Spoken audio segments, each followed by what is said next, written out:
Paramashivoham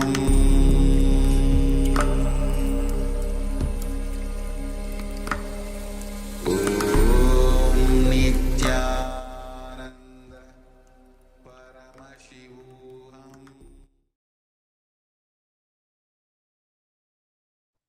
Yes, Nityananda. Come to complete with all the participants for the technical glitch, for the Zoom disconnect that we have experienced. I hope you still had enough time to scan your VAC and receive the insights into what are the diluted promises that you have given to yourself. You would like to share some of the diluted promises or any other insights that you have received during this power manifestation, let us know. And for the Chinese translator, if you could maybe inform the other people who have dropped out of the room that they can rejoin, that would be great. Super. So with this, we're going to move on to the next jnana segment of the day, as the whole day revolves around the completion with others, our relationships. In this jnana, we're going to learn about another dimension of Advaita, the non-dual experience. We need to understand not only that our cognitions shape our relationships, but that our relationships fundamentally are not separate from us. We experience ourselves as a person, the other person as a person. We experience the objects around us as separate from us. But fundamentally, we are Paramashiva expressing through all of them. So if we can enter into that bhava, that feeling, that understanding, then completing our relationships is not you trying to cope with another person. It is like saying, hey, I hate my hand. No, it is a part of you. It is an extension of you. You need to complete with it. Only then you can truly live. You can truly express all the possibilities and powers that are there. If you deny the existence of your hand, it will not help you in any way. It will not solve any problem until you actually do the completion. So let us enter into this beautiful jnana segment where Swamiji is going to reveal the deeper dimensions of Advaita and completion with others.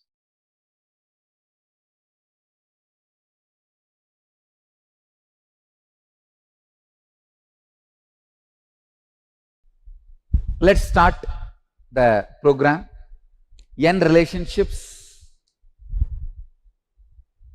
The first statement I want to make, please understand, this is the essence of the whole program. Relationships are not something separate from you. They are extension of you. Please understand. Relationships are not something separate from you. They are extension of you. The way you feel about you, the way you carry you, the things you believe in you. The extension of all this is relationship. For example, if you believe strongly, I am embodiment of love, by more and more love, I only expand, I am not getting exploited, you will not have any disturbance in relationships. It is what you believe as you. It is the extension of you. Relationship is not something outside you. It is extension of you. See, I am not just going to talk about the relationship with your family, with your spouse, with your parents, with your kids. No, I am not just going to touch that. In these 2 days, I am going to give you the formula, relationship with everything in your life. Your health, relationship with your wealth. Understand? You have a certain love-hate relationship with your wealth. That is why you again and again suffer.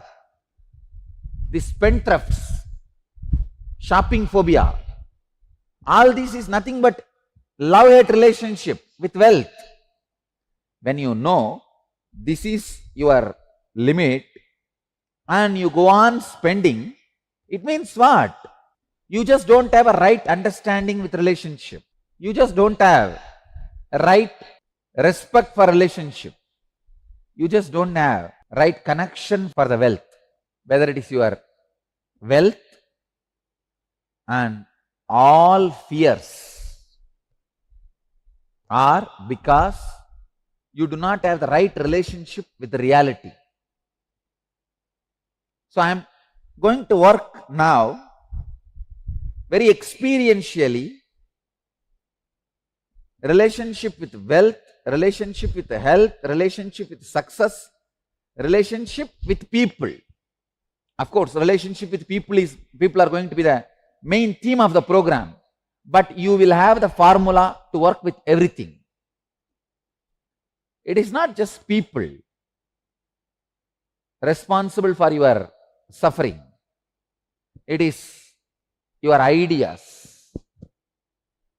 By the end of these 2 days, I am expecting and I sincerely want you to experience transformation, not just the way you relate with yourself and others, but also in your very basic cognition with which you relate with everything that exists. Understand? The cognition. I am not just working with you all with words. I am working deeper than the words. Your biomemory. See, your biomemory is made out of certain stuff. We call it prana. So I am working in that pranic level. When the work starts, this kind of materialization and all shows that it is a solid proof that pranic connection is established now. Not just two-way video conferencing connection, pranic connection also established. I'll share with you a few researches recently. I was studying, collecting some Western researches to present it to all of you, the scientific researches, how the relationship, the concept of relationship, having right relationship directly impacts your health, happiness, workplace productivity, psychological health, and mainly cardiovascular functioning and decreasing stress levels. People with social ties are 200% risk of dying from heart disease. Please understand.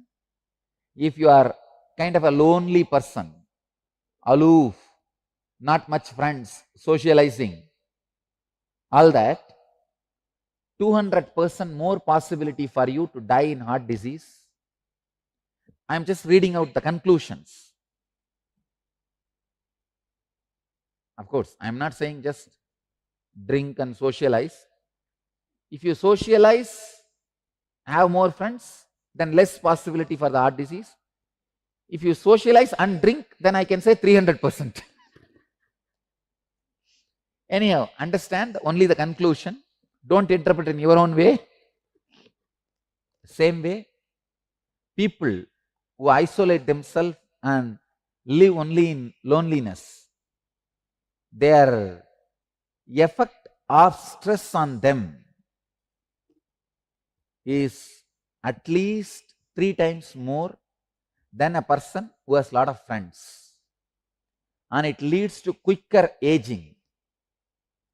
If you want to stop aging, radiate more friendliness, that's all. More friendliness. One important thing, when you radiate friendliness, don't pick up others' depression. Next research, some 100 couples were collected by a team of researchers. All of them have been taken to the hospitals and various number of wounds were created in their hands. Many number of wounds, but for all of them same number of wounds, same depth were created, and they have been sent back. Same treatment, controlled conditions. You will be surprised The couples who have a happy relationship, couples who have hostility among them, couples who have hostility among them, for them, it took 2 times more days for healing the same wounds with the same treatment under the same controlled conditions. They are saying twice. And for example, if a couples with a good relationship, if it took 10 days wound to heal, for the people with hostility who don't have a good relationship, it took 20 days. Then understand, your body, your cells, your biomemory directly respond to the feeling you carry, you experience when you look at the people with whom you are living. I tell you, even if it is little costly, what costly? It is going to cost your ego, that's all, nothing else. At the most, what your spouse is going to expect. If it is your wife, she may expect that you give her little attention. If it's your husband, he may expect you take care of him. That's all. It's not going to cost you much. It is going to cost your ego. That's the main thing. Understand? But even if it costs your ego, maintaining happy relationship is worthy. And there are 6-7 more researches done by MacArthur study of successful aging, conducted by National Institute of Aging, and all these researches. I'll just give you the conclusion. Conclusion is, people who have this lonely lifestyle, who don't maintain the relationship, their risk for Alzheimer's is 10 times more. Please understand, 10 times more than people who have a loving cordial relationship with the family and the people with whom they live. See, sometimes you may not be living with family, but with whoever you are living, having loving relationship reduces the risk of Alzheimer's. There are some more conclusions. Finally, everything boils down to this only. They are saying that aging will be slowed down, you will be more younger, your psychological aging will be reduced, the space in which you feel as you will be more settled and balanced. There are some more other technical details. I don't want to get into that. But everything finally gives this conclusion. Relationships directly affect your health. Directly they affect your basic understanding about the life. Healthy relationships, even though it is little costly, but it increases your life expectancy, protects your vital organs like brain and heart. Understand? Relationships are not just protecting your heart, it protects your brain also. Alzheimer's, it protects your brain also.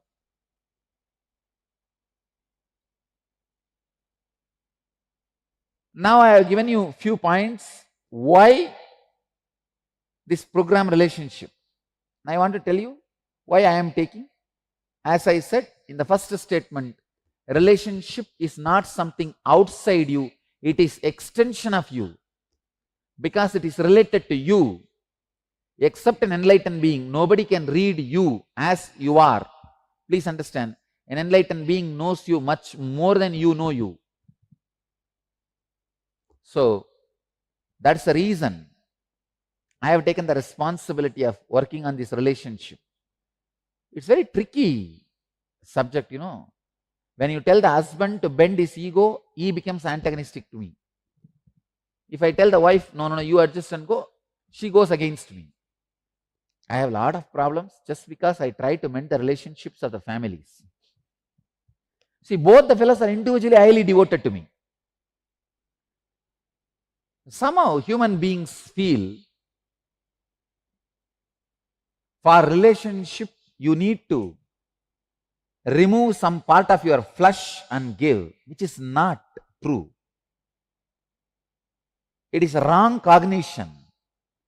You feel for the relationship that you need to remove part of your flesh and give it to others. No, it's wrong cognition. Please understand. I tell you, go on enjoying your very existence, love, life. You will simply see all the relationships around you is just evolving.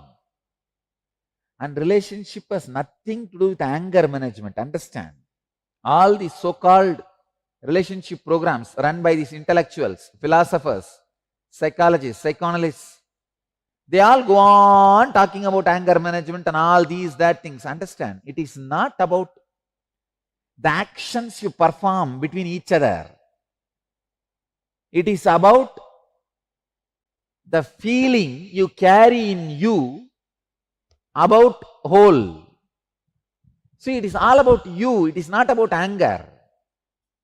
When people come and ask me, Swamiji, how to manage the anger? I tell them simple solution. After your burst, don't, you see, for example, you shout. After 2 hours, don't go and tell your wife or husband or family, no, I may shout, but I am a very good person at heart. Don't tell all that. Tell them very clearly, I am a bad person. When I am angry, I am a bad person. Just take a stick and beat me and give back. That's it. Tell everybody, give back. Your anger is a clear, calculated risk. Be very clear. It is a calculated risk. When the person gives you back, you keep quiet. So, best way of anger management is tell all the fellows who are victims of your anger, give back. Don't think I am a good person. I am a bad person. When I shout, so come on, you also shout, let us fight. Fight it out. In 2 days, all your anger will disappear, I tell you.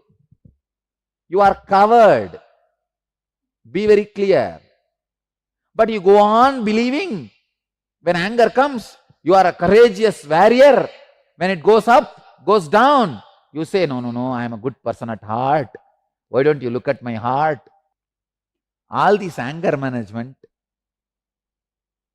are this kind of this action-based ideas of relationship management, all is foolishness. Understand? For relationships, only 2 things. 1, break the old pattern. 2, be centered on your being. How I am going to make you all do these 2? That is the whole drama now. Whatever is happening, the world, the fact is one thing. How you perceive it, my world, is another one thing.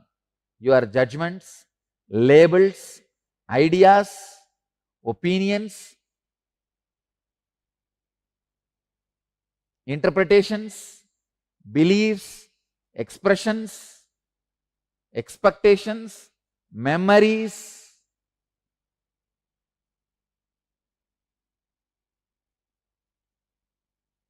all this put together is my world. The world, fact, is a simple round, simple circle, actual happening, which is given by facts. But your interpretation of the happening given by your cognition, your judgments, your labels, your ideas, your opinions, your notions, your interpretations, your beliefs, your experiences, your expectations, your memories. All this put together creates your own pattern. Just today morning I was telling, arthritis is nothing but the pattern you have about you. I want all of you to know, if your mind experiences enlightenment, it will never come back. If your consciousness experiences enlightenment, it will never come back. But your body does not have a permanent safe haven. No. It has to be maintained. So I will not lose my enlightenment only in my mind, only in my consciousness. So that much my body also will be protected. But all the other rules and regulations of the body does not permanently maintain a high frequency itself once you raise it to the frequency. I wanted to tell this essence to you. Your body does not always retain its highest frequency just because you pushed it to once. Second important truth, the pattern you carry about your body directly impacts the pattern you carry about others also. Just like body's pattern deteriorate, your relationships also deteriorate. Just because you had trust yesterday, it's not that you will have the same trust today. It deteriorates. The perception you carry about what is happening in life is given by your basic cognition. Now in US I have seen so many divorces happening. How you know? First the man will go and get a job in Microsoft or somewhere settled in US. He will get married and take the girl also. And naturally he has to teach driving for her. She has to, because there everybody has to drive individually. Just in the driving teaching, so many marriages will break. No, really I am telling you. Just in the driving teaching, marriages will break. Because these guys, when they try to teach, they show their superiority. And nobody can tolerate. Just teaching driving, how many marriages have broken, I can tell you.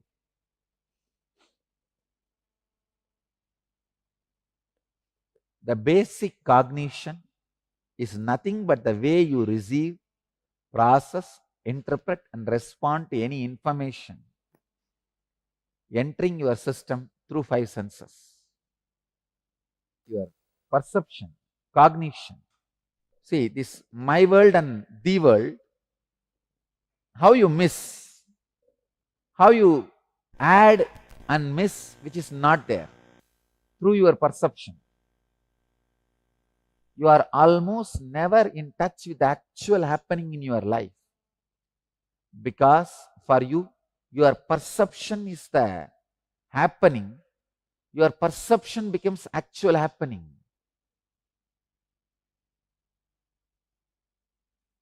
All your expectations about life are also based on your perception and how life should be or should not be. All your expectations about life are also based on your perception of how life should be or should not be. Same way, all your expectations from people in your life is also based on your perception of how they should be or they should not be. This is what I call as fantasy. Not only that, based on your fantasies, you are constantly chisel people in your life. You continuously judge people, resist people, manipulate people based on the way you cognize or perceive them. Your cognition is responsible for the way you relate with life and with people in your life. Your cognition makes or breaks your relationships. bringing awareness to your cognition, transform your whole experience of you and all that exists in your life.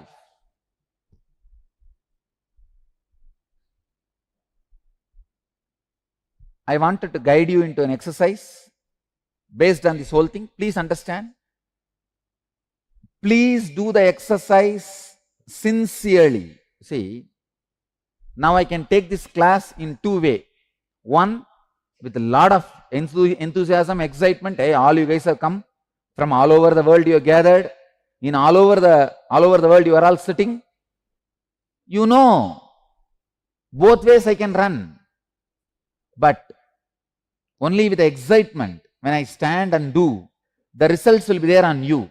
Same way, you also can do both ways. Wow, I heard so much about him.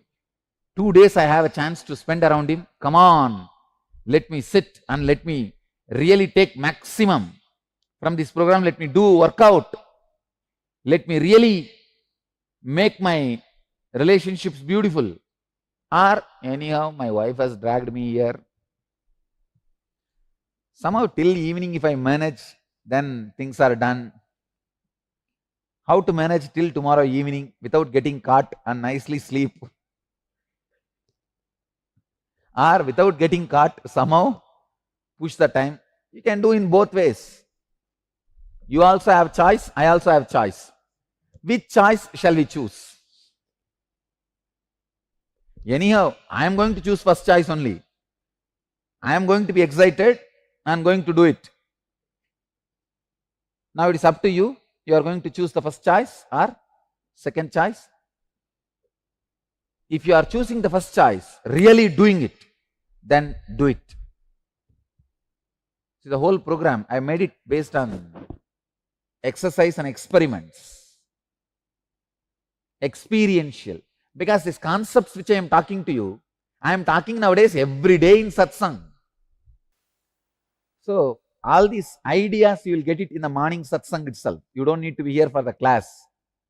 But the unique thing I am offering in the class is these exercises and experiments where I am expecting you to do it. So please do it. In your notepad, make 2 columns with the titles, The World and My World. Describe the relationship you share with yourself. Recollect and write down the first incident when you first related with yourself.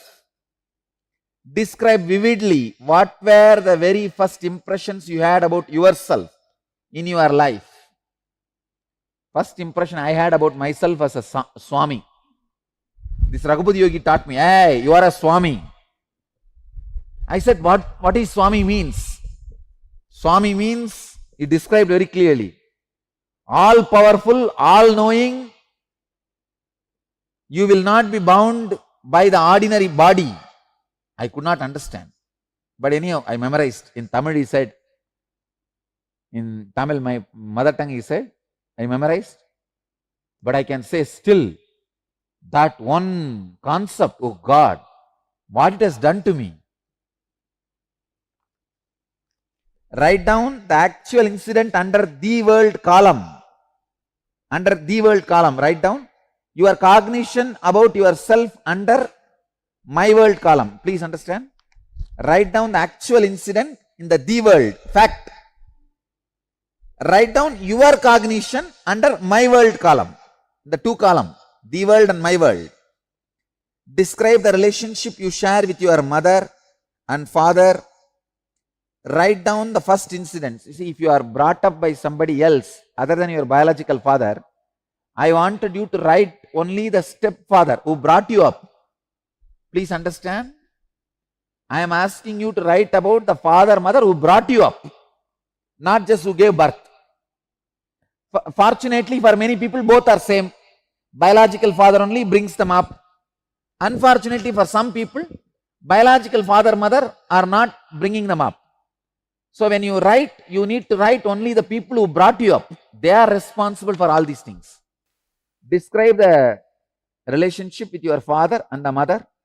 Write down the first incidents when you started judging and labeling them. What was the incident? What did you think of them and label them as?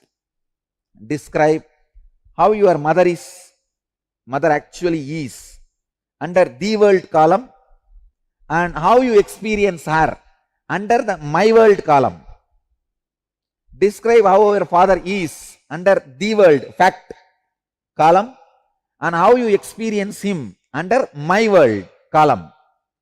Describe under both these columns similarly about the other intimate relationships in your life, your spouse, your brothers, your sisters, your very close friends and relatives. All of you understand? Just take your notebook, make 2 columns, my world,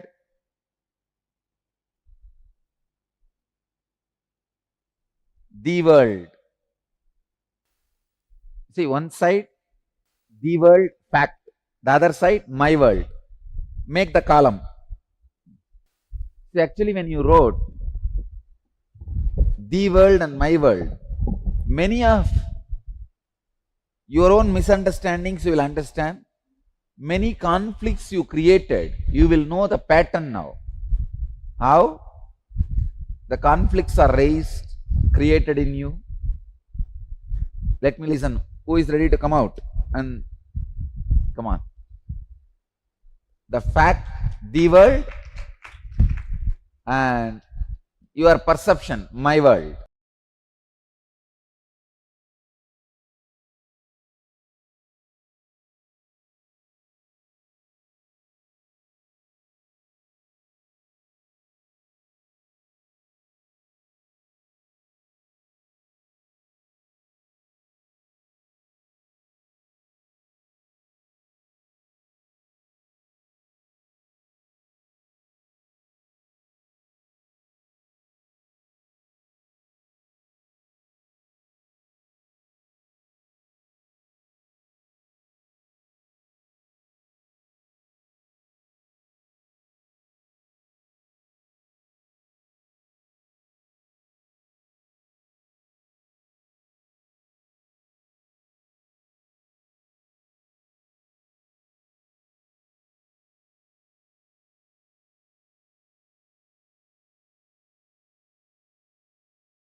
Yes. Jannam. Beautifully, Swamiji has revealed the deeper insights into relationships. It is not that we are some separate parts who are relating with each other. No. We are in oneness, whether we understand or not, recognize or not, we believe it or not, want to believe it or not. We are extensions of each other. So we have to be in completion. Otherwise, it means what? We are in incompletion with a part of our very own self. So to manifest the ultimate experience and really to manifest anything in our life, we have to be in completion with that idea of others. Completion with others means what? It's not even completing with a person. It is completing with the very cognition, that very idea of others, since no such thing as others exist. Yes, Paramashiva is manifesting and expressing in various forms, but it is still only him expressing in various different forms. So let us enter into the completion with others. Yes. So first things we need to decide to be in completion with others. That is, you need to decide, I have to bring completion with others, with whomever I am living. So this decision starts the completion with others. So your cognition is the way you perceive, process, and interpret and respond to any information entering your system through your five senses. So there are always two things that are happening constantly in our life. One is the world, means which is happening outside, just as a set of facts. And another is my world, means our own perception we carry about what is happening. It consists of many judgments, labels, ideas, opinions, notions, and our own interpretations, and our own beliefs, and our own experiences, and our expectations and memories. So always we see the same thing which was happening outside, but we always look in one way and others perceive in some other way. So this was always happening. So that's what we say, what is happening actually outside, we call it as the world, and how we are perceiving the same happening in our perception and in our way is my world. So as you can see here in the picture, two people staring at the same object. One sees it as a 7, the other one as a 9. And they are ferociously arguing about what is the right perspective. But we can see in the world, none of the perspective is 100% correct. But in my world, you have a very defined picture. You have a very clear idea what is the reality, but it is not the complete understanding of what is the actual reality, because it is based on your judgments, labels, ideas, opinions, notions, and so on. So it is not the actual fact. And we need to understand that we are not living with the facts. We're not living in reality. We are living in my world. And that is why completion is so important. If you can complete with my world, bit by bit, with every bit of completion that you do, you come closer to the world. A person who is living in the world is an enlightened being. A person who is experiencing reality as it is, experiencing themselves as Paramashiva, as the complete manifestation of consciousness, not as some separate identity. The identity itself becomes redundant when you see, when you experience yourself through everything. And yeah, we are moving towards that with a very powerful process. The Timuri process literally originally was coined as the living Advaita process. Advaita being the non-dual experience where you experience yourself as existing in everything. So no separation between the you and the others. There is no such thing. As Swamiji has beautifully shared, even when you do the Ajapa, if you are in Om Namah Shivaya, it is Dvaita. There is Shiva, there is you are bowing down to him. There's Shivoham, which is Advaita, Vishishta Advaita. There is an experience of oneness. You declare you are Shiva, but still you are declaring that you are Shiva. So there is still some identification. There's still some idea of a separation exists. You declare that you are in oneness, but still there is this idea of an identity existing. Swamiji beautifully shared, if you want to manifest Paramadvaita, your cognition can only be Shiva, Shiva, Shiva, because nothing else exists. There's no idea of I. There's only Shiva, Shiva. Everything that you touch, everything that you see, whether you like it or not, whether you cognize it or not, everything is Shiva. So, yeah, let us come back to the perception of the happening, the world and my world, through a small story. An old man went to a nearby village and was coming back to his home. From a distance, he saw that his house was on fire. That's all. He literally started boiling and burning, rolling on the ground and crying.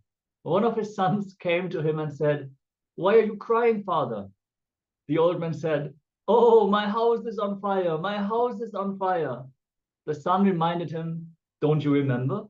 Just yesterday we sold the house." Immediately, the old man got up, wiped his tears, and became completely all right. He was okay. All his suffering, his pain, everything disappeared. Everything became all right for him.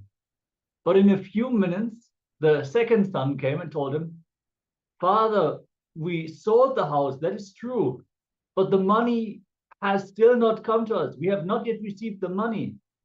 Immediately, the old man started rolling on the ground and crying, "Oh, my house is on fire, my house is on fire, my house is on fire." It was the same house burning. For a few minutes, it was a suffering for him. The next few minutes, it was not a suffering anymore. Then again, after some time, it was a suffering. So it is nothing but his perception, how his patterns cognize the happening. That created all the suffering that he experienced. So you can see very clearly it is my world which leads to the suffering. The world can never create suffering. Yes. So why completion with others matters? So in Bhagavad Gita, chapter 4, in Jnana Karma Sannyasa Yoga, in 11th verse, Bhagavan is very beautifully describing whatever form in which you approach me, I appear you in that form. You always see the world the way you are, not the way the world is. So the verse is, Ye yadha mam prapadyante tan tataiva bhajamyaham mama vartma anuvartante manushya partha sa sarvashaha. So beautifully, the Bhagavan Sri Krishna has told that we always see the world as we are, we think as it is, not the way it is actually.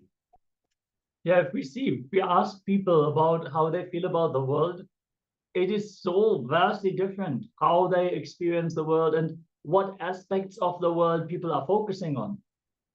It is, at this point, it is already scientifically proven that there is so many impulses, so much of information that we receive through our sense organs, but the parts of the information which is processed is minute, not even 10%.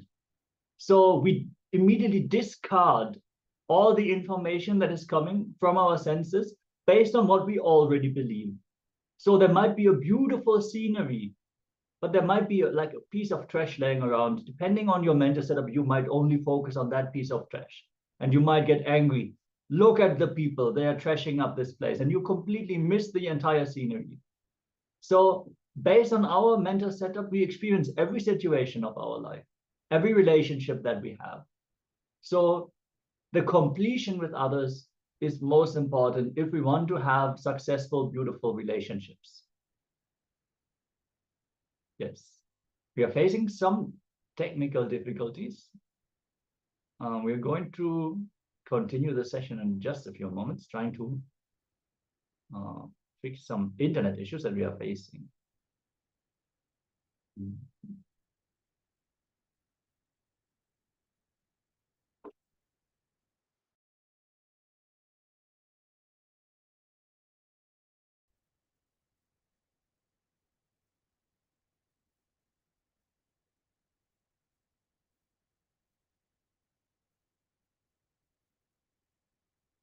Yes. Can you all see us, hear us? Can you just give a wave of hands if everything is clear? Super. All right. So let's continue. So first, you have to take responsibility for everything happening around you.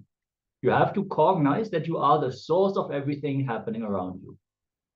You might feel, how can I be the source of everything happening around me? I can understand that I'm responsible for the actions that I'm taking and the effects of that. But so many things are happening around me.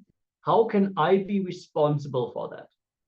You need to clearly understand everything that is affecting your life. The way you perceive it, the way you cognize it, and what actions you take to resolve it, to ignore it, to push it under the carpet, you're responsible for that. So if you are able to perceive something happening, if you are able to cognize that something is not going as it should be, if you have that intelligence, you also come with the energy to solve it. So you came to this planet with some karma that you wanted to resolve. Based on that karma, you only even start cognizing yourself, start taking decisions. So all the things that you are facing in your life, even the most brutal criticism from your friends and family, your co-workers, you are responsible to live up to their expectations also, since they are not separate from you. They are your extension. That means if they are telling you, hey, you need to expand, means what? You are calling yourself to expand. It is your extension. So, yes, completion with others is not saying I'm sorry.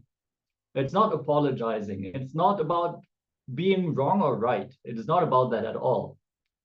Feeling sorry comes actually from powerlessness. Feeling sorry means what? I was wrong that time. You might not have had the intelligence, or you were ignorant about some of the aspects that were required in that situation, or you maybe just were not aware of what was needed. You might have done a mistake in the other person's eyes, but saying sorry won't make it good. Taking responsibility to now live up to their expectations, that is only what's going to help you and the other person also. So taking responsibility doesn't mean putting the blame on you. It's my fault. I messed it up. All these things are all powerless cognitions. It's coming to the understanding that you are responsible, means you have to take action to improve the situation from here on. And definitely don't fall into guilt.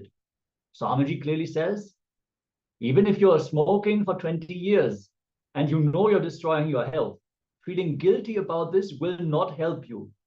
Guilt actually is a very powerful restriction on your health. If you're feeling guilty, all the hormones that your body is creating is making you even more sick. So instead, you should drop the guilt and then sincerely look in. What is it that I want to manifest in life? What is it that I'm currently creating with my behavior? And then see where you need to adjust. Take up the responsibility. Do the declaration in front of your family and teamily. If you make the declaration in front of the others, they have an expectation towards you. So then you will naturally feel like making it happen also.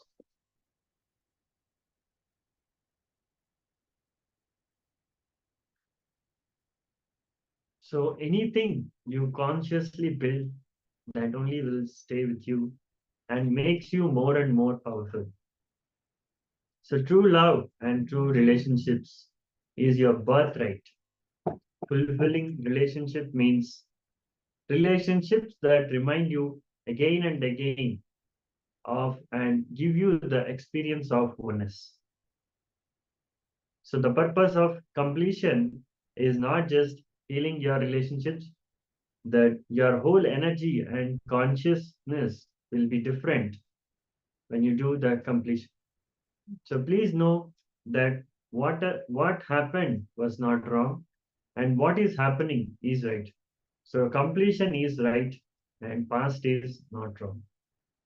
So you're not blaming or complaining, you're only completing and dropping it from your inner space. So now let's do this exercise.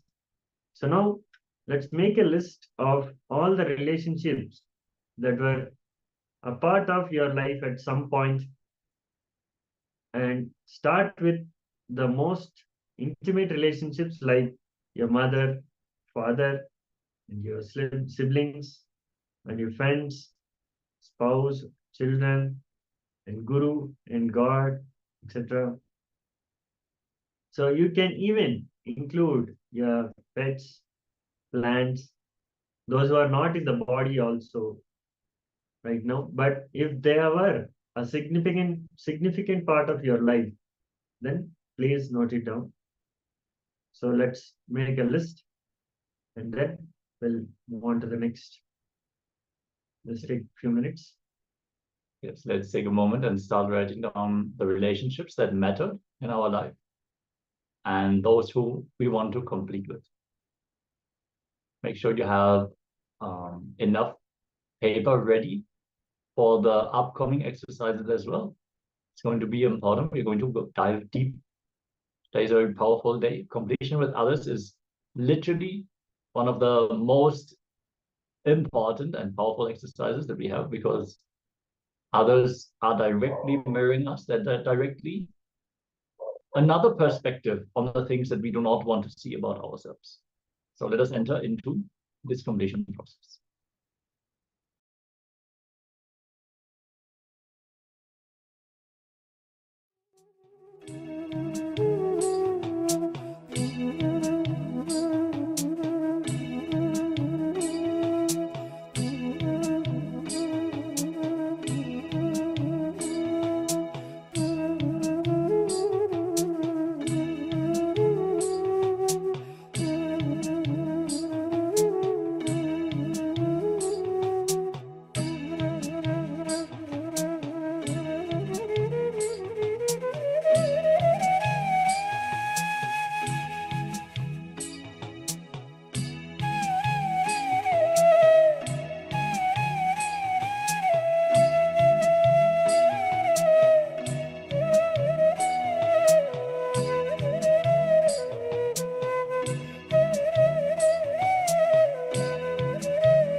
Yes. I hope all of you got to make the list of the important relationships of your life that you want to complete with. You can give a thumbs up and requesting all the participants here in the Zoom room to please join us on camera, be present. That is the best way to. Yes, Ma Alexandra is giving a thumbs up. Great. We are now going to move on to the next segment of the day, which is going to be next round of our power manifestation. Yes, we've been manifesting the power of Vak scanning. So it is a combination of body scanning, thought current scanning, and third eye completion, using the flame of the third eye to burn the incompletions. Understand, incompletions are fundamentally erroneous knowledge and ignorance. Those two together, they form the incompletions. We have some false ideas about how reality is, and we lack the right understanding about certain things of our life. So building the wrong ideas and making our decisions based on these cognitions is what's leading to all problems in our life.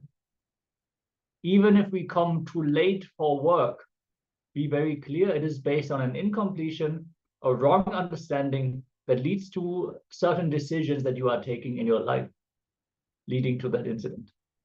Sometimes it is a little difficult to grasp that originally, but if you have done extended periods of completion, you will see patterns in the cycles happening in your life. You will see that things are repeating again and again and again. And then you will understand, yes, there's something that, it has to be something in me that is attracting these things. It is not coincidental. So completion itself is not something that we need to practice for a long time, just as long as it takes for us to enter into the deep restful awareness. In restful awareness, we will not build any new incompletions because we will not jump to those false conclusions. So now we're going to enter into the next round of power manifestation. Yes. So now this round, we are going to do the power manifestation of scanning our own work and see all the diluted promises we give to others. Yes, in the first round, we have looked into the promises that we have given to ourselves and the ones we didn't keep. Now we're going to look into the diluted promises we have given to others. Sometimes we give a word to another person knowing that we are not going to be fulfilling it. Sometimes just in the moment, just to shut them up at that time there and then, we say, yeah, I'm going to do it, I'm going to do it. But inside, that intention to make it happen is not there. And sometimes we just forget about it. We don't make it our priority. We don't give it at the top of our mind. And most importantly, we do not do the completion. It is okay if we try our best, try to make it happen, fulfill the word that we have given, and we see we are not able to do it, then we have to complete it. We have to inform the person, hey, I tried so hard, I was not able to, I'm not going to be able to fulfill this. So complete with the person before you don't hold your word. That is okay. But many times we would have missed it. And in this power manifestation, we are going to scan our Vak. So rest in your third eye. Visualize Swamiji in your inner space and chant the Mahavakya. All the information in the cosmos is available to you through your third eye. So naturally, all the information about your own past, this lifetime, is readily available. You don't need a great memory. You don't need to have a system to remember things fully. No, third eye is there. It provides all the information that is required. And it provides also the solution. And it can also just simply clear the incompletions. With the flame of Paramashiva, the Agni, which is resting in that part between the eyebrows, you can just burn the incompletion. So let us declare completion. just sit with your head, neck, and spine in a straight line and chant the Mahavakya. Om Nityananda Paramashivoham. Om Nityananda Paramashivoham. Om Nityananda Paramashivoham. Scan your bark for the diluted promises that you have given to others that have made them lose the trust in you, and most importantly, have made you lose trust in you. With this manifestation, we are going to remove the effects of these incidences on our lives. So let's begin. Chant the Mahavakya. Om Nityananda Paramashivoham.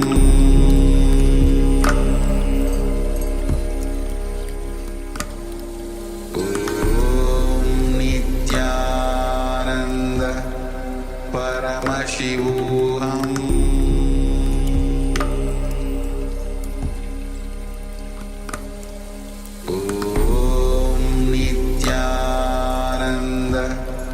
Paramashivoham.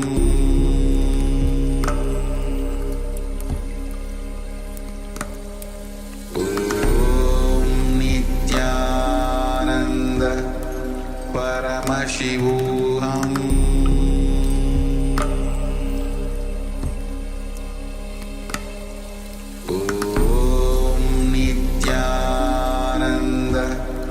Paramashivoham. Om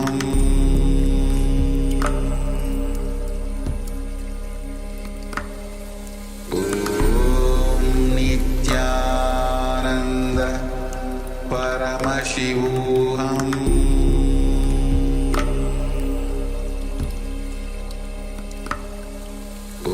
Om Nityananda Paramashivoham. Paramashivoham.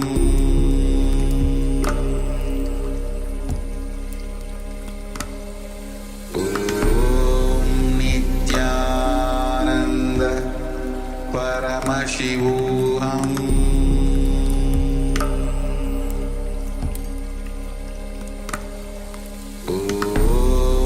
Nityananda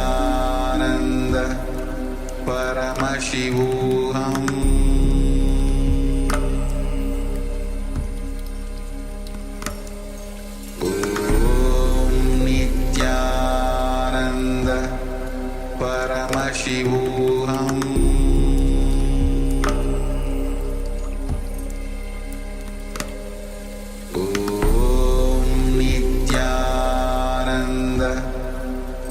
Paramashivoham. Om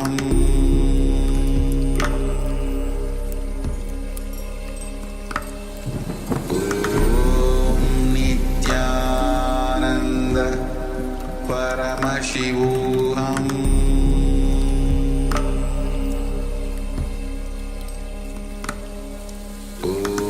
Om Nityananda Paramashivoham. Paramashivoham.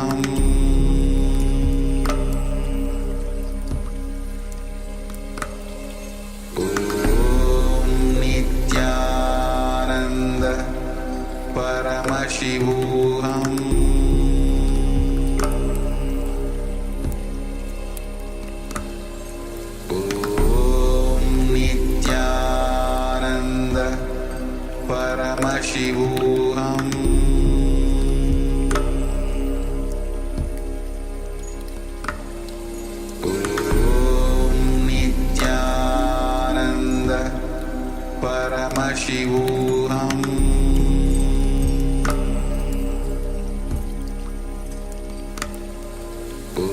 Om Nityananda Paramashivoham.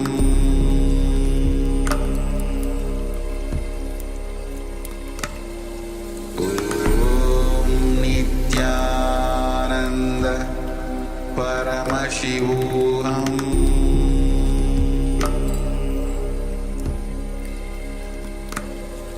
Om Nityananda Paramashivoham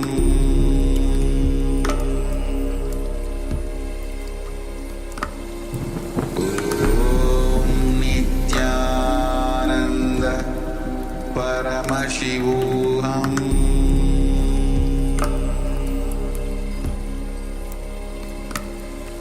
Om Nityananda Paramashivoham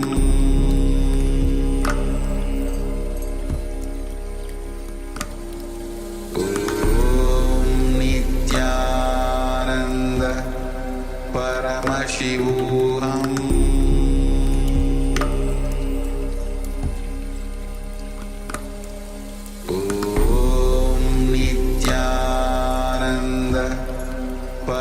Paramashivoham Om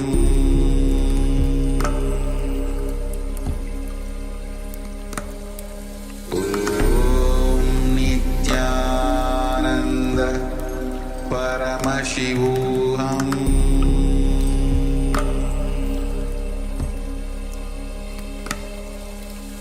Om Nityananda Paramashivoham Paramashivoham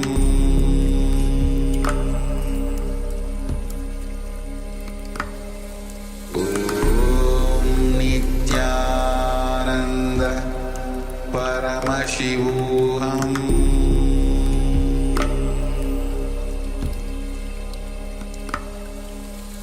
Om Nityananda Paramashivoham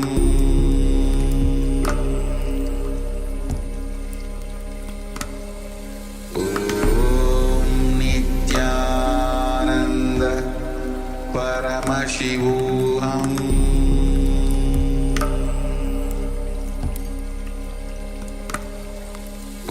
Om Nityananda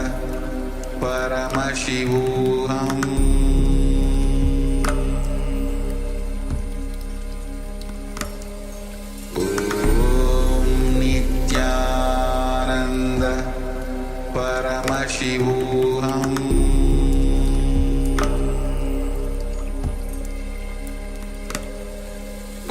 Om Nityananda Paramashivoham Paramashivoham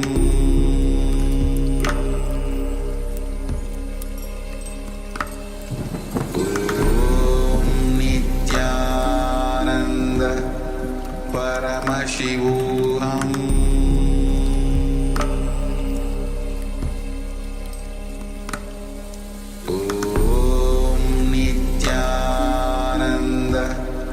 Paramashivoham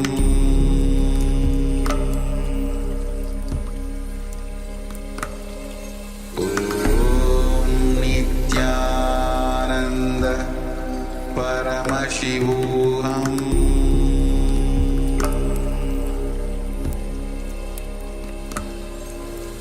Om Nityananda Paramashivoham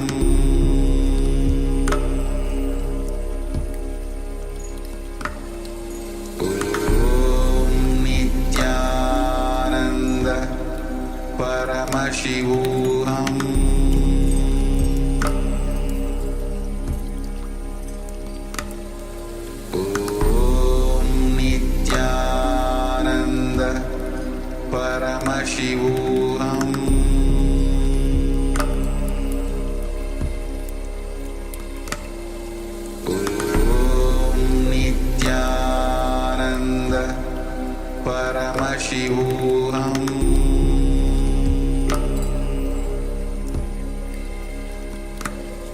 Om Nityananda Paramashivoham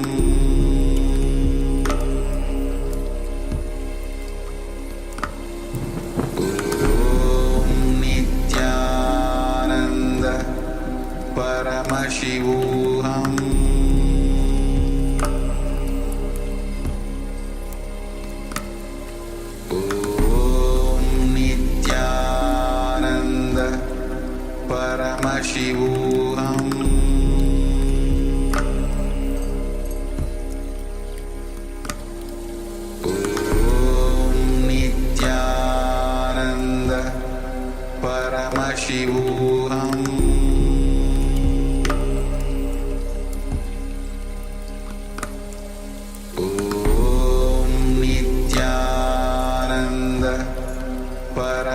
Paramashivoham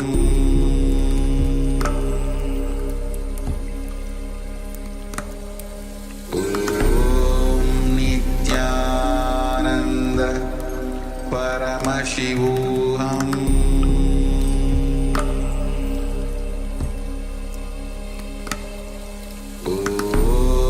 Nityananda Paramashivoham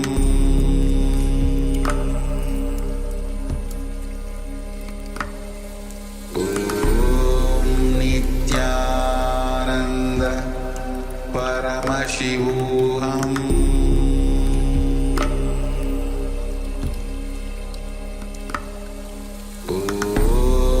Nityananda Paramashivoham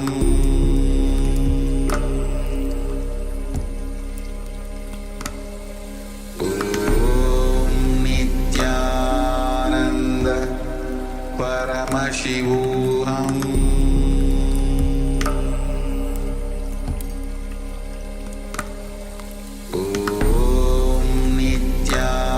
Nityananda Paramashivoham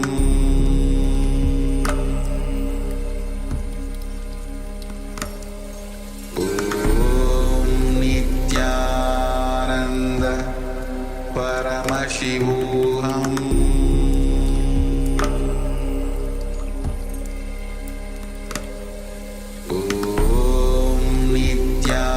Nityananda Paramashivoham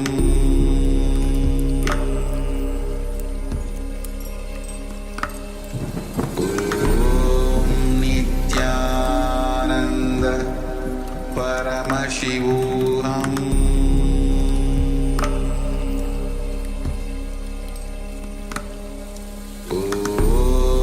Nityananda Paramashivoham.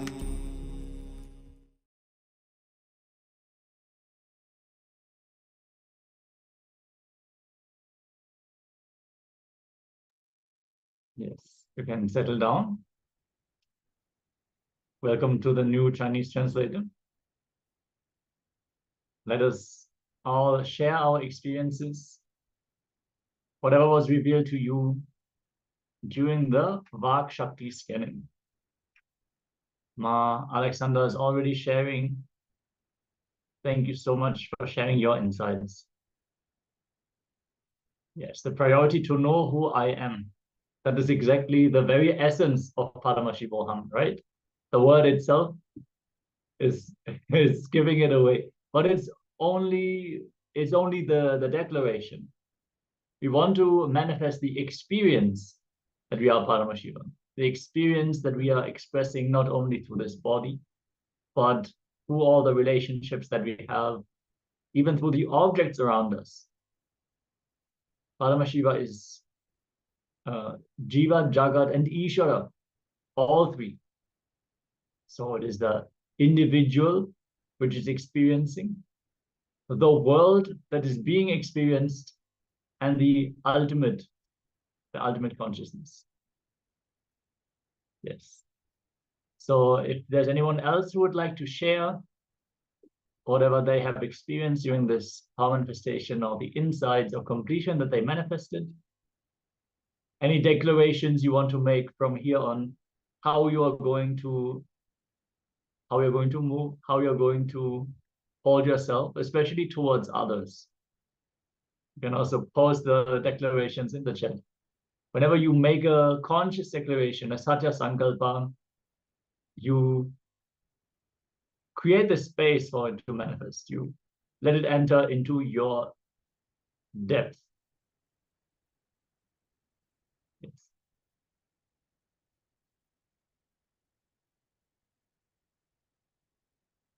We're now going to get ready for the next jnana segment of the day. Very much aligned with the theme of the day. Yes. So now, the Supreme Pontiff of Hinduism is going to guide us into the more depth of the completion with others.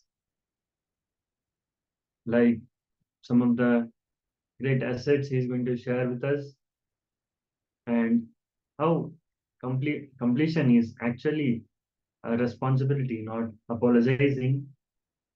So in this session, he's going to initiate you into the truths of science of completion.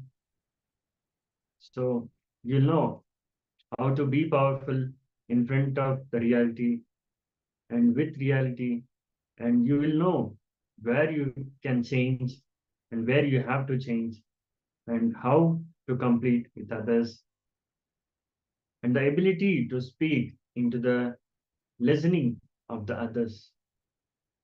So that will happen only when you come to the space of completion. So let's listen to the Supreme Pontiff of Hinduism. Yes, and with this, we also come to the end of our session. The next set of acharyas is going to take over after this Jnana segment. Thank you all so much for joining and participating in the sessions, and hope to see you all again tomorrow. Nityanandam.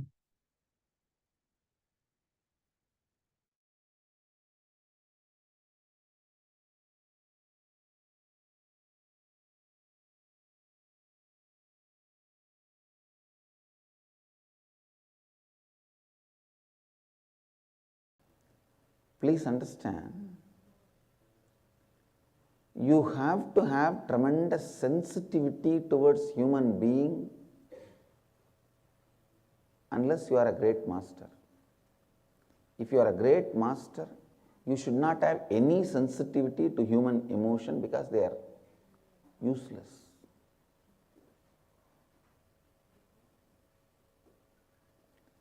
But if you are an ordinary human being working in the plane of ordinary human being, you should understand people are bunch of patterns. People are bunch of patterns. Their money, their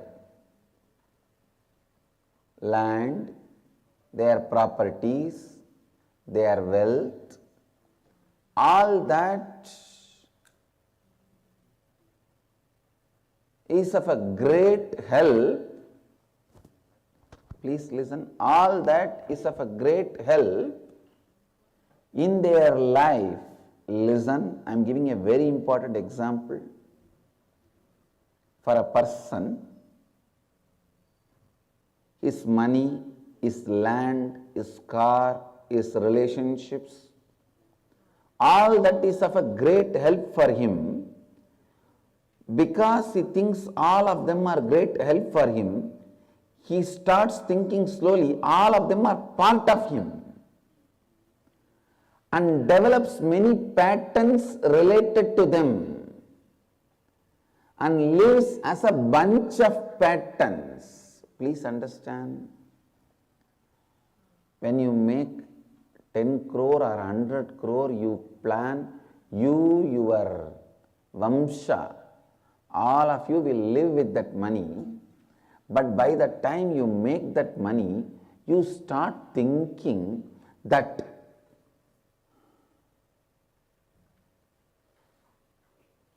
money has become part of you,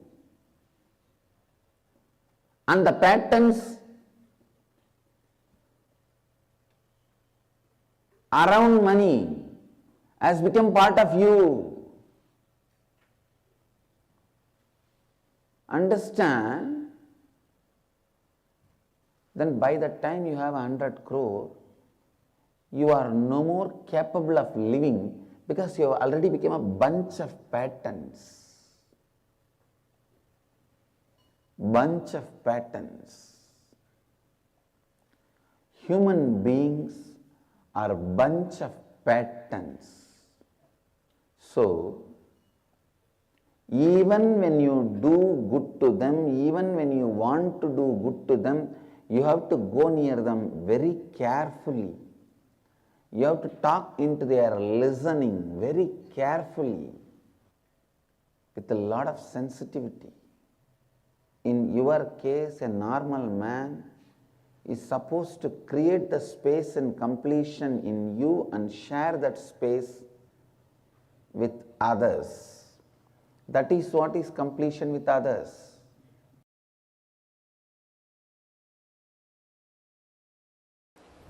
There is a very beautiful story in the Indian mythology.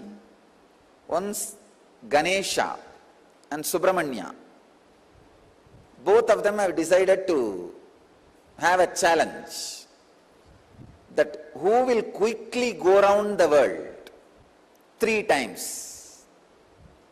Subramanya, as you all aware, has his own flight, peacock. He just sat on his peacock, started flying,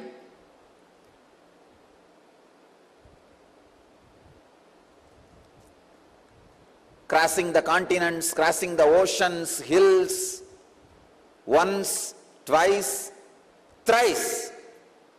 He completed and came back. He saw this Ganesha, heavy guy. His vehicle is a rat.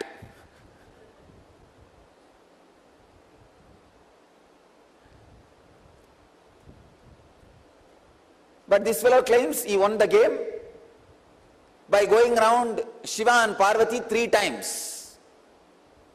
He says, I won the game. I went around Shiva and Parvati 3 times. With this rat, what else can be done? Yanayai eliyiluttu kondu pogum adisayam. Tamil I described, the rat is dragging the elephant. What will happen? That much is the capacity. But finally, Ganesha declares, I won the game. I went around the Shiva and Parvati 3 times. Subramanya asked, how can that be? Very beautifully Ganesha says, you went round your world, I went round my world. Understand, you went around your world, I went around my world.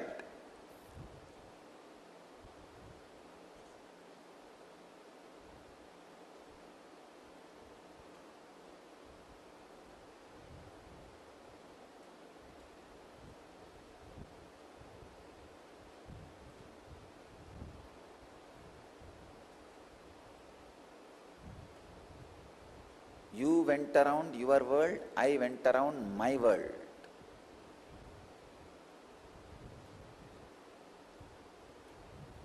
You need to catch this truth. The world, my world. This is the sacred secret. The world is binary, logical, arithmetic, scientific, universal.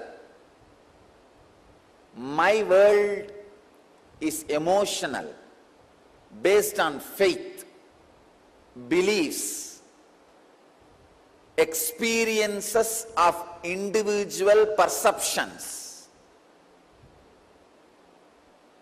realization of individual identity's expression in its fullest form. My world is totally different from the world.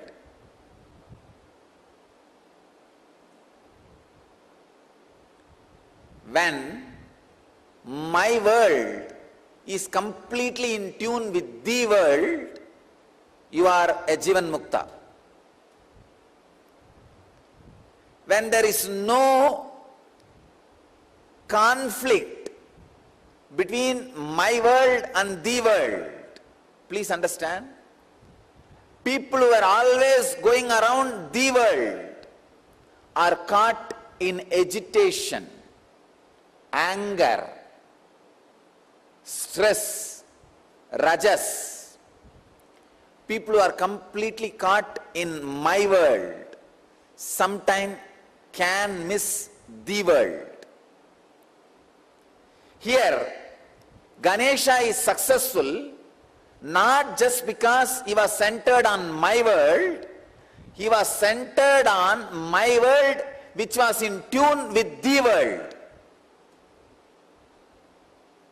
He was completely experiencing My world, the Ganesha's my world and the world is one and the same.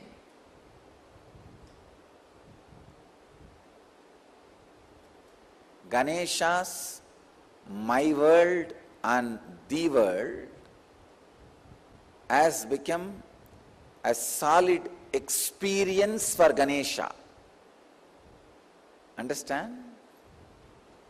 Ganesha's my world and the world has become a solid experience for Ganesha. I'll give you a clear picture. How ordinarily people are caught between my world and the world and start preferring between these two, someone. When you start preferring the world, your whole life ends in depression. You are drained in my world. When you start preferring my world, sometime you can lose your balance and get into some fantasies and whims and fancies. My world should expand and grow and completely should be in tune with the world. Ganesha.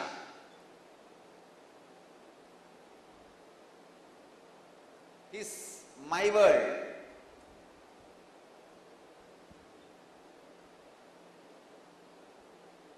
And the world.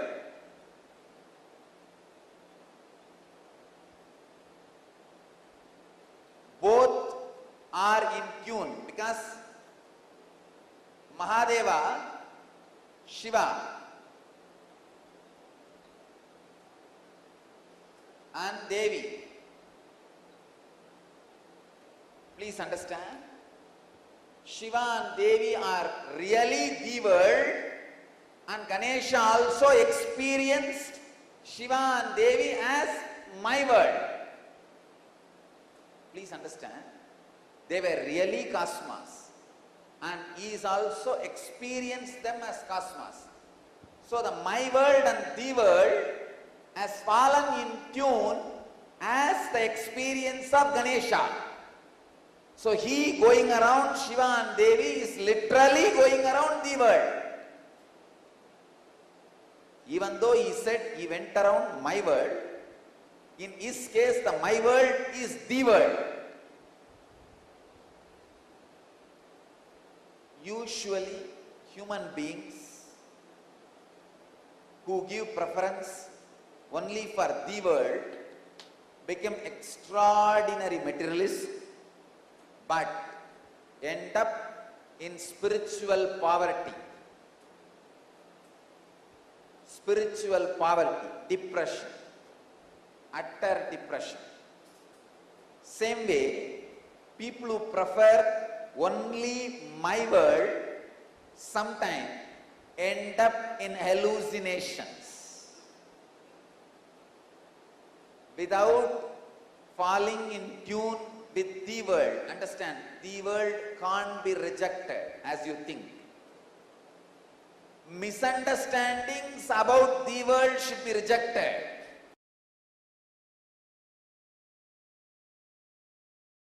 Listen,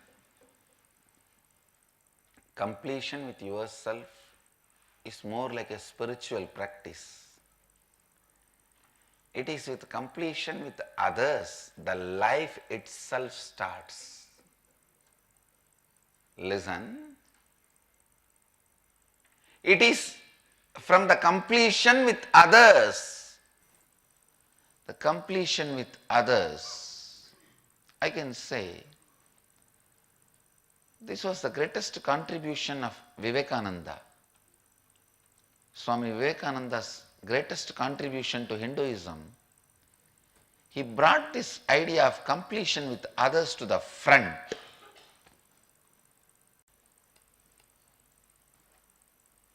Completion with others is a spiritual quality. That's all. It is necessary for enlightenment. Unfortunately, we always got the idea, if you have incompletion with others, run away to the higher planes where less people are there. No, that is not a solution. That is not a solution.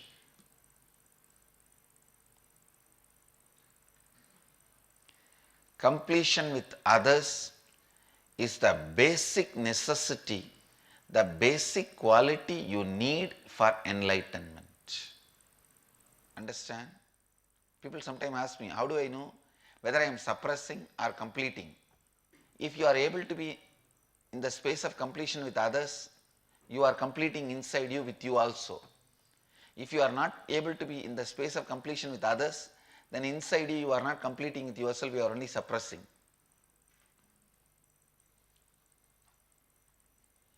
So the scale to find whether you are completing or suppressing, completing or brooding over, completing or waiting for a chance to take revenge.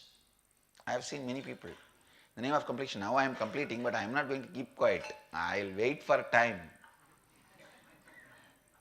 When my time comes, I will tell you what to do.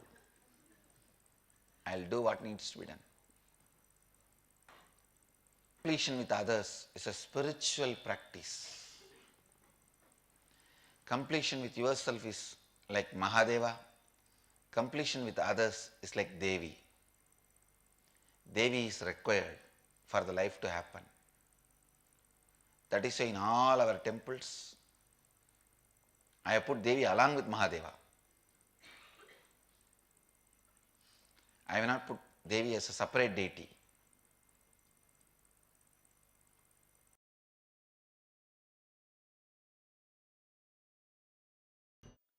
Listen, completing with others.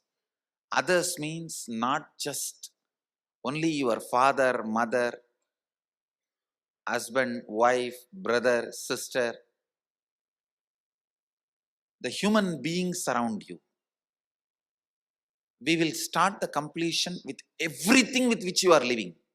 Your wealth, your health, your bag, your seed, your pets, your car, your house. Please understand, all these are living part of your life. They may be dead objects, but they are living part of your life. See, a house may be a dead object, but it is a living part of your life. How many of you understand what I am saying? It's a very important component of your life.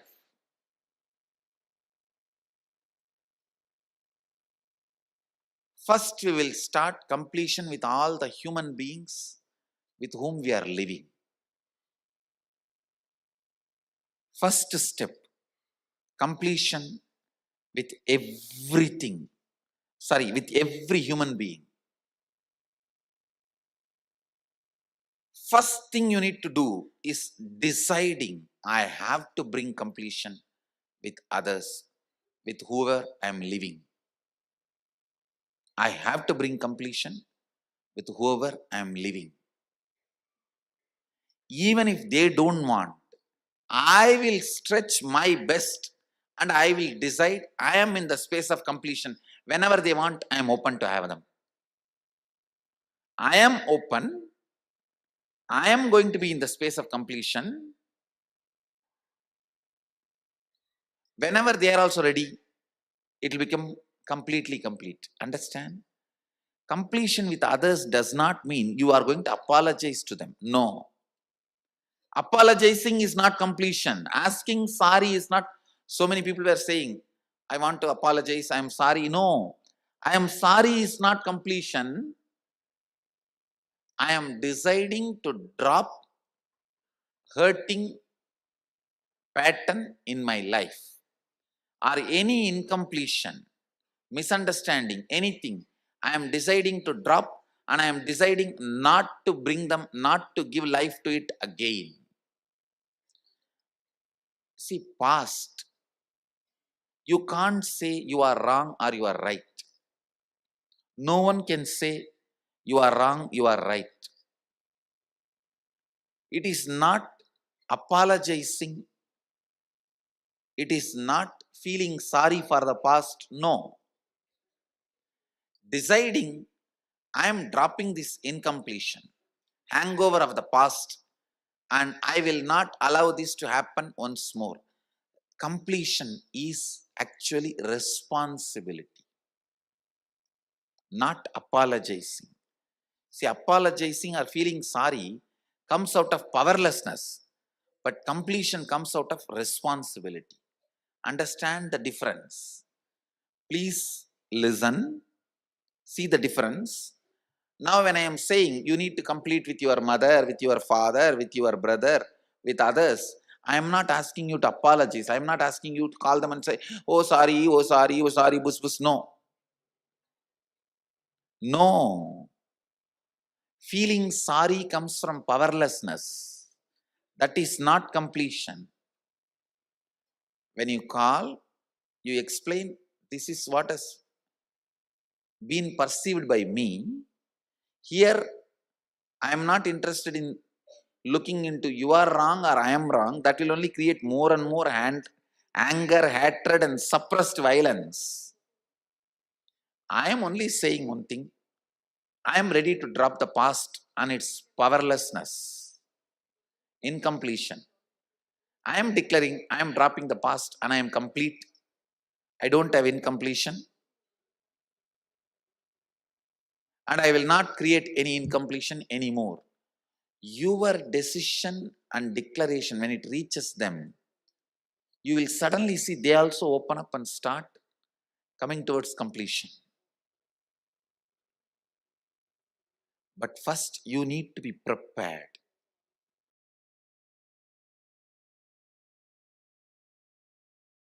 Completion is nothing but coming to terms with the reality. Unfortunately, you cannot and you do not want to face the reality as it is. Kala Bhairava as it is. You put all your incompletions on him, your own imaginations on him, your own ideas on him, your own perceptions on him. Anything between you and the reality is incompletion. And coping up to face the reality is completion.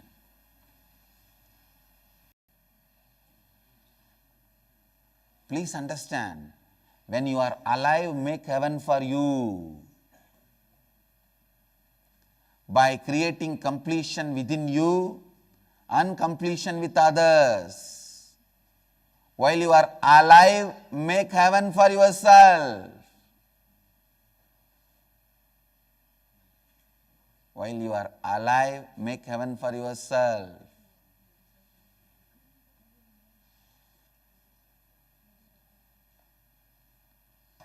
Don't make hell for you.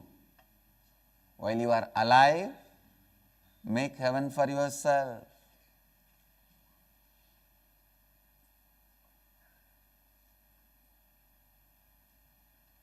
If you are in the hell now, if you die now, don't think you will move to heaven or somewhere else. No. To terms with reality. Today meditate on this. Coming to terms with reality is completion. I am not saying you should not change reality. I am not saying you should accept reality. I am only saying reality should not make you powerless, that's all. Be powerful in front of reality, with reality, and you will know where you can change, where you have to change.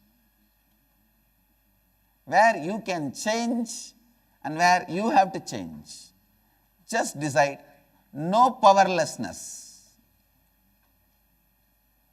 Let's be friends.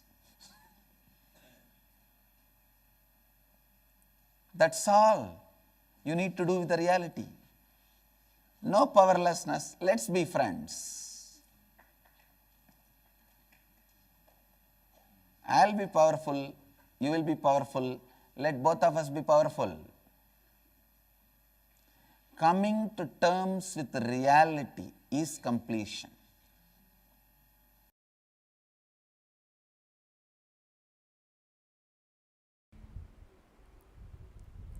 When you feel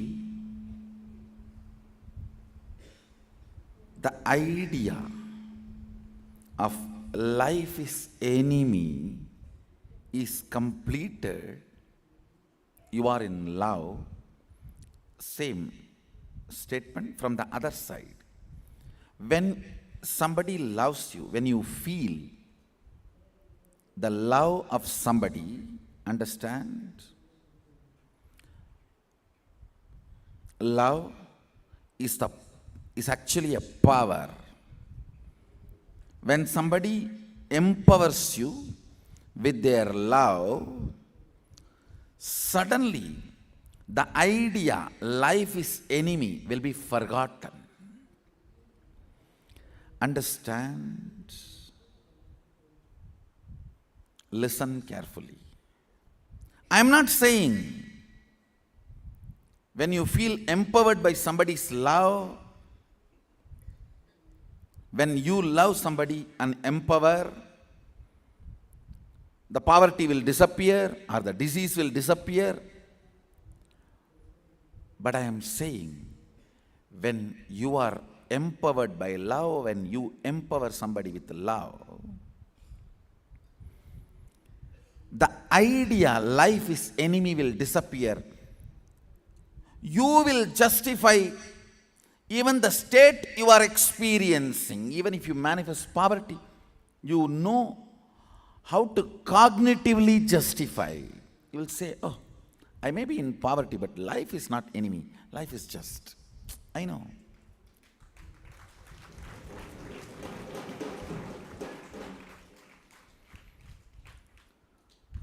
Understand? When a human being empowers you with love, you experience certain completion. That completion is so powerful, you are ready to give up anything for that. This is the psychology of love marriage, not science. Understand? Psychology of love marriage. If you understand this and empower each of you, then it is science. As long as you don't understand it is psychology of love marriage, if both of you understand, hey, when I empower you, you forget life is enemy and you are complete. You are rejuvenated, fueled, inspired to run the life. When you empower me, I feel that. When both of you understand this and decide to empower, it is called science. When both of you understand and decide to blackmail each other with this, that is called marriage.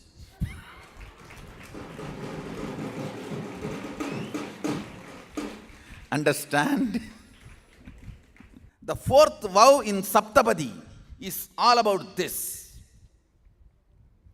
The fourth vow in Saptapadi is this. I'll make sure that life is enemy idea is forgotten in your life. Each one commits to the other in front of Agni. The idea life is enemy is forgotten, irrelevant, redundant. And I tell you,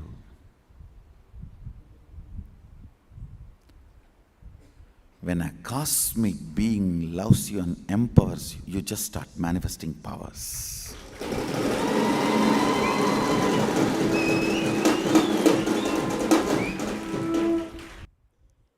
Power manifestation is nothing but beyond your body and mind, your being feeling, I love you.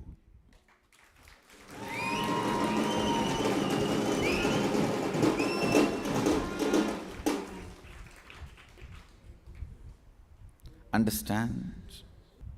I have seen most cleanest Ganga ghats only in Calcutta. I don't want to say Calcutta is a clean city. I am not saying that. Most cleanest Ganga ghats are only Calcutta Ganga ghats, because ocean comes in, cleans and goes. That low tide and high tide. Heart symbol from disciple is Ganga entering into ocean. Heart symbol from Guru is ocean entering into Ganga.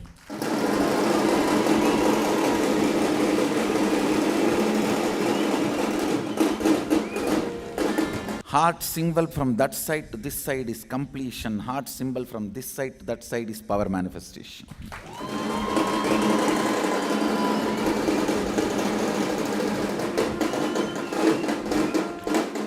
Most cleanest gods. Not when Ganga flows, but when ocean flows.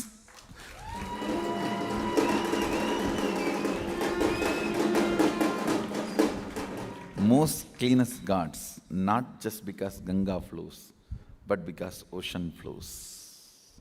I tell you, the fourth vow in Saptapadi, Chatvari Mayoba Bhavaya Vishnustvan Vetu Bhavaya, I think not Bhavaya, Bhavaya. You should decide to practice, means manifest this 7 vows, then get married in front of the fire, Agni. Understand? If an ordinary human being initiates you and supports you with whatever he or she has, that's called love. A higher being supports you and initiates you with whatever he has or she has is called initiation.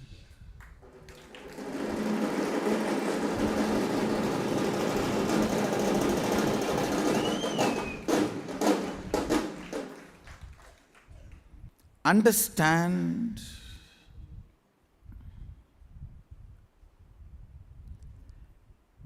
even if you think you are following same principle, from whom you hear, listen and follow matters. You may be practicing integrity because you heard it from your school teacher or some uncle, aunt. You will get only the space from which they taught you. But the same integrity followed. Just because Swamiji said, understand, when you live a principle,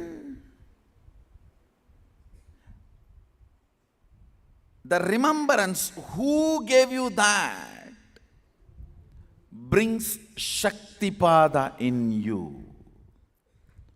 Why are you doing that? Brings Shaktipada in you. So why you do what you do? Who gave you that principle matters.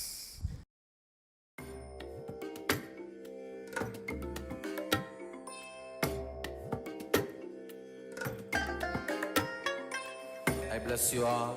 Let you all open all your 3 eyes and manifest the powers of Mahasadashiva. Om Nityananda Paramashivoham. Om Nityananda Paramashivoham. Om Nityananda